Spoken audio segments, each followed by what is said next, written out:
je préconise quand même de faire attention, attention aux marchepieds car c'est très glissant. Les planches sont glissantes également, faites attention sur les plateformes. Je vous rappelle qu'il est interdit de fumer à l'intérieur du train et il est interdit de se pencher au dehors des fenêtres.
Alors là, vous faites quoi? Alors là, je lui dis de refouler. C'est-à-dire? Refouler, ça veut dire qu'ils viennent vers moi. D'accord.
Alors, je crois que c'est en 97, mais on a eu deux belles visites, 2 années consécutives. On a eu la visite de la 231 K8 qui est venue rendre visite à la Transvap avec un convoi spécial. Et on a eu la G558, la 231 G628 qui est venue nous voir. Et on a de belles photos et de belles images des deux machines. Donc là justement la K8 elle est partie comme ça et elle a fait une marche parallèle avec notre machine à vapeur, la Chiron. Et la G558 est partie dans ce sens là, donc dans le sens de Saint-Marc-la-Brière-Le Mans. Et elle est partie avec son convoi et on a des super photos avec les deux machines côte à côte.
Alors Planète Science, je vais vous parler de Planète Science en quelques mots. Alors nous, on a une vingtaine d'années, Planète Science Sarthe, et plus globalement, on fait partie d'une association nationale qui s'appelle Planète Science tout court, et qui, elle, a 60 ans. D'où ça vient, Planète Science? Ça vient des années 60, où les gamins lançaient des fusées, un peu comme ça, à gauche, à droite, sauf qu'ils les lançaient sans faire vraiment attention, sans prendre de précautions. On s'est retrouvé avec des incidents assez graves. Et le Centre national d'études spatiales, en 67, s'est dit ça serait bien de vulgariser les sciences et en même temps de développer le lancement des micro-fusées, des fusées expérimentales. C'est-à-dire faire de la science participative, de la science accessible à tout le monde. Au début, ça a commencé par les fusées, puis après l'astronomie, la robotique. Et au sein de Planète Science Sarthe, on développe toutes ces disciplines, toutes ces compétences-là pour le grand public, surtout pour les enfants, avec le club de jeunes sciences, et puis après des opérations un peu particulières, comme aujourd'hui avec le train des étoiles. Vous faites les écoles? Évidemment, école, lycée, collège. Alors dans les collèges et dans les lycées, on va plutôt partir sur des projets sur l'année. C'est-à-dire qu'avec les instituteurs, les professeurs, les enseignants de technique et les enseignants de physique, on va mettre en place des projets à l'année pour lancer un ballon stratosphérique. Essayer de voir la courbure de la Terre avec une caméra. Si des fois on doutait que la Terre était ronde, on le voit là très nettement avec une GoPro par exemple. Ensuite, on leur propose aussi des activités autour de la robotique. Ça permet à l'intérieur, dans la classe, d'avoir des activités pour valider toutes les compétences dont ils ont besoin pour passer le brevet ou passer le bac professionnel ou général. On a beaucoup de technologies. Je fais en même temps une petite parenthèse, on manque énormément de profs de techno. Je ne dis pas que nos salariés vont remplacer les profs de techno, mais vont apporter une plus-value en termes d'esthétique. C'est plus sympa d'avoir des trucs à toucher, à manipuler, à téléguider, à construire, plutôt que d'avoir des fiches d'activité en tant qu'élève. Et du coup, on leur propose des animations, des ateliers où ils vont pouvoir, par exemple cette année, faire des challenges de robotique, des trophées de robotique autour de missions. On leur donne une mission et ils ont 1 an pour réaliser leur robot et participer à des challenges.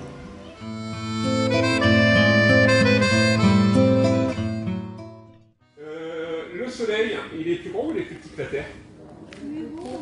Comment ça, plus petit? Bah, il est plus gros, beaucoup plus gros. Tu vois mon pointeur laser? C'est la taille de la Terre. Voilà. Donc le Soleil, le diamètre du Soleil, la distance de là à là, fait plus de 100 fois le diamètre de la Terre. Donc le Soleil est évidemment beaucoup plus gros que la Terre. Pourtant, en termes de taille d'étoile, le Soleil, c'est une étoile moyenne, voire petite. C'est-à-dire que la plupart des autres étoiles sont souvent bien plus grosses que le Soleil. Alors, question, pourquoi les autres étoiles sont plus grosses que le Soleil? On les voit toutes petites dans le ciel.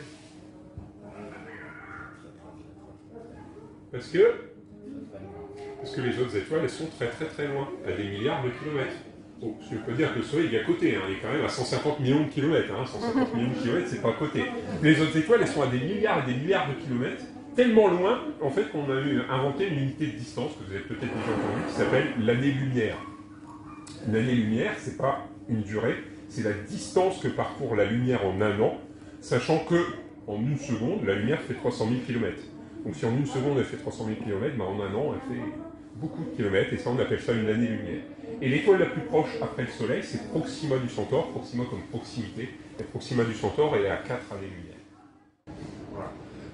Donc là, la Lune, c'est un satellite de la Terre, puisque la Lune elle tourne autour de la Terre, et c'est un satellite de la Terre un petit peu particulier parce que la Lune, elle tourne autour de la Terre en 27 jours à peu près, et elle tourne aussi sur elle-même en 27 jours. Et du coup, comme elle met exactement le même temps pour tourner sur elle-même et tourner autour de la Terre, on voit toujours la même face de la Lune. C'est dû à cette particularité. Par contre, des fois, la Lune, on la voit en pleine Lune, en croissant de Lune. Pourquoi ? Pourquoi on la voit pas toujours entière? Oui. Parce que? Des fois, elle est juste là où on la regarde. Du coup, on voit qu'elle est pleine. Et le soleil, comme il est derrière nous, il éclaire toute la partie. Ouais, c'est à cause de ça. Parce qu'en fait, la Lune, elle produit pas de lumière. C'est le soleil qui l'éclaire. Et donc, en fonction de ça, des fois, elle n'est pas complètement éclairée par le soleil. Et c'est pour ça qu'il va y avoir différentes phases de Lune. Donc la pleine lune, le croissant de lune, la demi-lune. Aux trois quarts, on va appeler ça la lune gibbeuse. Et enfin, parfois, on ne la voit pas du tout, on va appeler ça la nouvelle lune. Donc ça forme toutes les différentes phases de lune. Et sachez que la lune, elle a aussi une influence sur la Terre. Et c'est grâce à la lune qu'il y a des marées. S'il n'y avait pas de lune, il n'y aurait pas de marée sur Terre. Et pire que ça, c'est que la lune, elle n'est pas toujours à la même distance de la Terre. Des fois, elle est plus proche et des fois, elle est plus loin. En moyenne, elle est à 384 000 km, mais quand elle est plus proche, elle va dire qu'elle est à 420 000 km, des fois à 340 000 km quand elle est... Alors, 340 000 quand elle est plus proche, 420 000 quand elle est plus loin. Pardon. Et du coup, quand elle est plus proche, les marées vont être plus fortes. Quand elle est plus loin, les marées vont être moins fortes. C'est pour ça que quand vous écoutez le bulletin météo, coefficient de marée, si le coefficient de marée est important, ça veut dire que la Lune elle est plus proche. Alors, pourquoi il n'y aurait pas de marée si la Lune n'était pas là? Eh bien, tout simplement parce que tu sais que dans l'espace, les corps s'attirent entre eux. Ce qu'on appelle le phénomène de gravitation. Et la Terre attire la Lune, et la Lune attire la Terre. Et ce qui se passe, c'est que la Lune attire l'eau des océans. Et donc, quand elle attire l'eau des océans, au niveau du milieu des océans, se forment d'énormes vagues, ce qui crée le phénomène des marées. Vous devez voir apparaître quelques... Pas comètes. Des étoiles filantes. Quelques étoiles filantes. Donc je rappelle, une étoile filante, c'est pas une étoile, hein, attention. Hein. Vous savez que dans l'espace, il y a des cailloux qu'on appelle des astéroïdes. Et ces astéroïdes, ils peuvent avoir différentes tailles, différentes formes. Les plus petits font quelques mètres, les plus grands font quelques centaines de kilomètres. Et quand il y a des petits astéroïdes qui croisent la trajectoire de la Terre, par chance, on est protégé par notre atmosphère. Du coup, ces petits astéroïdes vont rentrer à grande vitesse dans l'atmosphère et se mettent à brûler. Et quand il y a un astéroïde qui brûle dans l'atmosphère, bah nous, il y a un phénomène lumineux qui se produit sur Terre, on a l'impression de voir filer une étoile dans le ciel. D'où le surnom d'étoile filante. En fait, c'est pas du tout une étoile, hein, c'est un caillou qui est en train de brûler. Et par contre, si le caillou, cet astéroïde était assez gros, il ne brûle pas complètement, et le morceau restant qui vient heurter la Terre, on appelle ça une météorite. Oui. Alors, en fait, on pense que la fin de l'époque des dinosaures, ça a été dû, entre autres, à un gros astéroïde qui serait venu heurter la Terre et qui aurait provoqué un changement climatique. D'accord? Et donc, du coup, effectivement, les gros astéroïdes, on les surveille un petit peu parce qu'il ne faudrait pas qu'ils se rapprochent trop près de la Terre, sinon on pourrait être effectivement en danger. C'est pour ça que des fois, quand on entend... on peut lire des articles comme quoi il y a des astéroïdes qui frôlent la Terre. Alors frôler la Terre, c'est vite dit, hein, c'est juste qu'ils sont passés un peu proches, à plusieurs centaines de milliers de kilomètres, mais ils ne sont pas si proches que ça. Alors, on enlève les étoiles filantes, et je le repasse en mode nuit. Donc là, la plupart des points que vous voyez sont des étoiles. Je dis bien la plupart, pas tous. Et dans l'espace, il y a des milliards d'étoiles, et nous, dans le ciel, des étoiles, s'il n'y a pas trop de nuages, on peut voir à peu près 2000 étoiles. 2000 étoiles, c'est quand même beaucoup. Du coup, pour essayer de reconnaître et repérer ces différentes étoiles, on a essayé de les regrouper pour former des dessins. Et ces dessins imaginaires, on appelle ça des constellations. La reine Cassiopée, le héros aventurier Persée, ou encore le guerrier de la mythologie Orion, et puis Pégase, un cheval avec des ailes, qui est le cheval de Persée.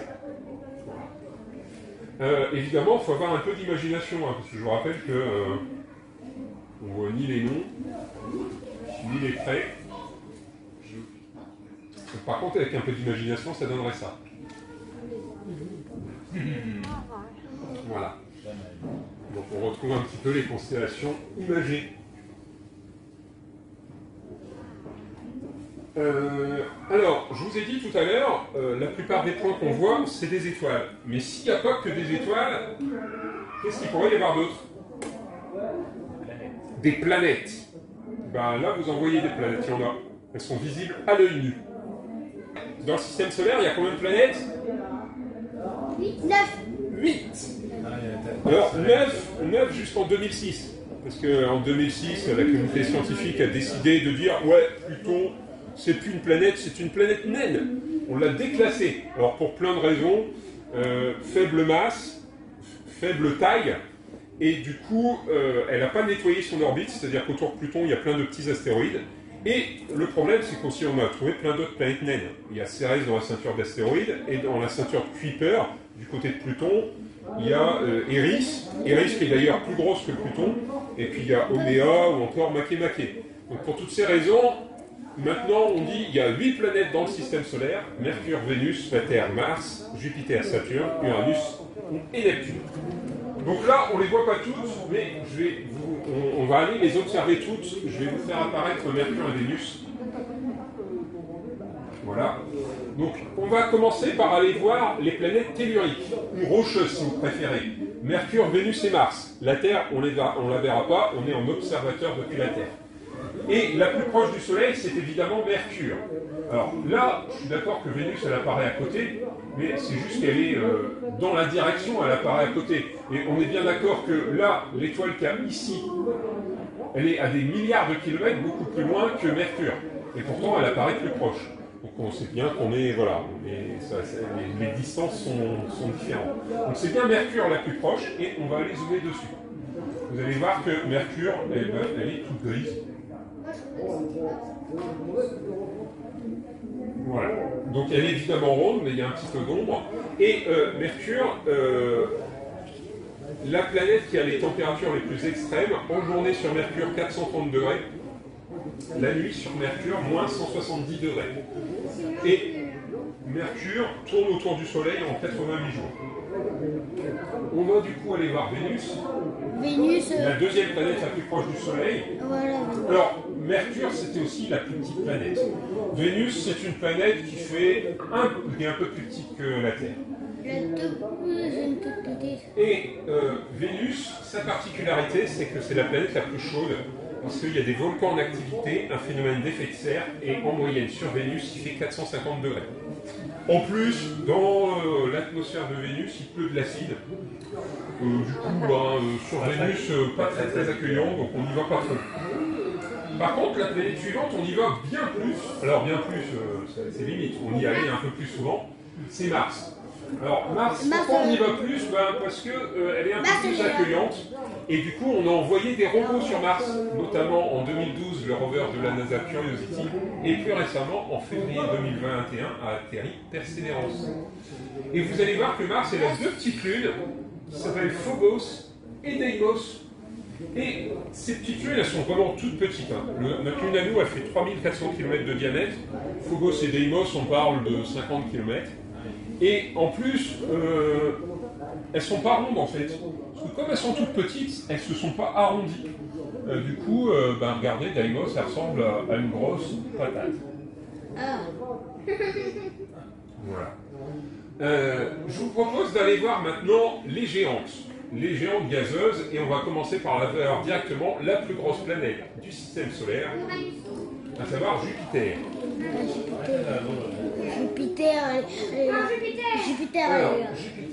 elle est tellement grosse qu'elle a capturé énormément de lunes. Actuellement, elle compte 79 lunes connues. Les plus grosses ont été découvertes il y a très longtemps par Galilée, avec sa lunette astronomique. Elle s'appelle Io, Europe, Callisto et Ganymède. Et Ganymède, c'est même la plus grosse de toutes les lunes de notre système solaire. Ganymède, elle est plus grosse que Mercure.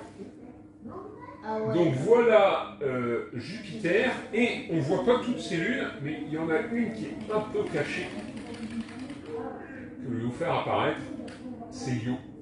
Et vous voyez également qu'il y a une énorme tache orange ici. C'est une énorme tempête, qu'on appelle un anticyclone, qui fait 1,5 fois la taille de la Terre. Donc ça fait 1,5 fois la taille de la Terre. Et ça, c'est une des principales lunes de Jupiter, c'est Io. Je vous propose d'aller voir Io.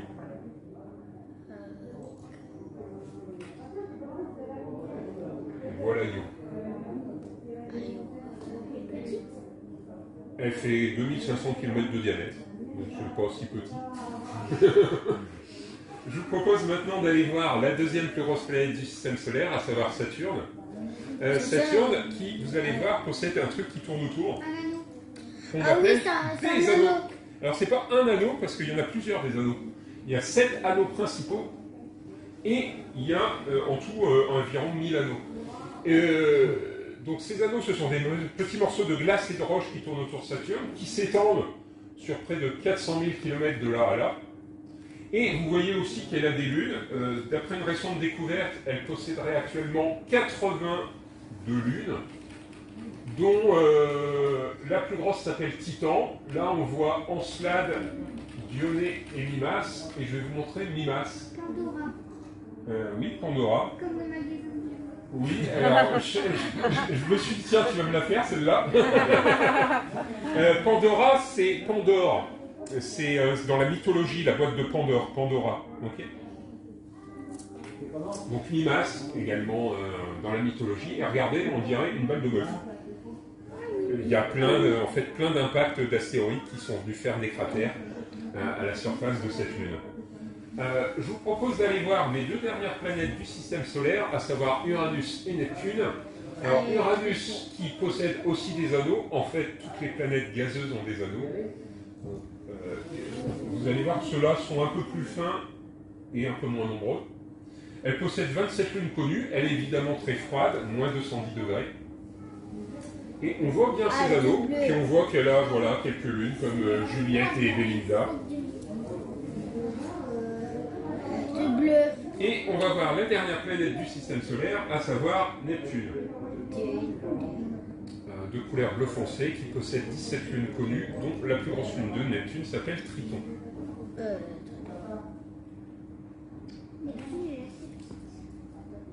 Voilà, Neptune. Et du coup, pour terminer la séance, je vais vous montrer ce qu'on appelle des objets du ciel profond. Alors, on va commencer par aller voir l'amas stellaire des Pléiades. Donc, l'amas stellaire des Pléiades, il est ici. Donc, un amas stellaire, c'est un endroit dans le ciel où ça masse plein d'étoiles, où nous, on voit plein d'étoiles. Ça, c'est l'amas stellaire des Pléiades. Il y a un autre amas, il y a plein d'autres amas stellaires. Ça, c'est un amas stellaire qu'on appelle de type ouvert. Il y a aussi des amas stellaires qu'on appelle fermés, ou aussi globulaires. Là, je vous montre un amas stellaire fermé. Voilà. Donc, tous les points, c'est des étoiles. Vous savez que nous, notre galaxie à nous s'appelle la Voie lactée. La Voie lactée, vous la voyez un peu. C'est une partie de la Voie lactée, c'est cette espèce de nuage là qu'on voit dans le ciel. Mais une galaxie, quand on la voit en entier, ça ressemble à ça. Et je vais vous montrer une autre galaxie qui est la galaxie la plus proche de nous. Et cette galaxie, c'est la galaxie d'Andromède. Alors elle se trouve dans la constellation d'Andromède, elle est juste là. Voilà, la galaxie d'Andromède, qui est la plus proche de la Voie lactée. Ça, c'est la galaxie d'Andromède. Et enfin, pour terminer, je vais vous montrer ce qu'on appelle des nébuleuses. Une nébuleuse, c'est un immense nuage de gaz. Et généralement, cet immense nuage de gaz se forme quand il y a une étoile qui arrive en fin de vie et qui explose. Et toute la dispersion de matière va créer certaines nébuleuses. Je vous propose d'aller voir cette nébuleuse-là, qui est assez jolie, de couleur verte, je crois. C'est bien celle que je pense. Parfait. Voilà une nébuleuse.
Autorisation des clés. Non, tu laisses ça dessus.